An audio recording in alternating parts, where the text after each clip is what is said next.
সালাত সম্পর্কে, সেজদা সম্পর্কে, নামাজ সম্পর্কে আল্লাহ বলছেন সূরা আলাকে, যেই সূরার প্রথম অংশ কোরআনের প্রথম নাজিল হয়েছে, ওয়াসজুদ ওয়াক্তারিব, সেজদার মাধ্যমে আল্লাহর কাছাকাছি হওয়ার চেষ্টা করো। তো যে আল্লাহর কাছাকাছি হওয়ার চেষ্টা করবে, সে নামাজকে লম্বা করবে, সব সময় নামাজে থাকতে, দীর্ঘ সময় নামাজে থাকতে চাইতে না, তাড়াতাড়ি করে নামাজ সেরে পালাতে চাইবে, বলুন দেখি। বিষয়টা চিন্তা করে দেখুন, চিন্তার বিষয়।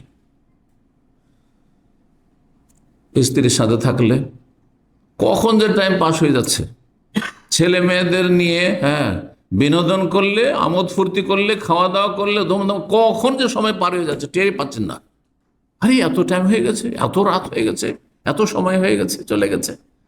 কারণ সেখানে যত সময় দিচ্ছেন তত বেশি মজা পাচ্ছেন আপনি, বাস্তব সত্য কথা।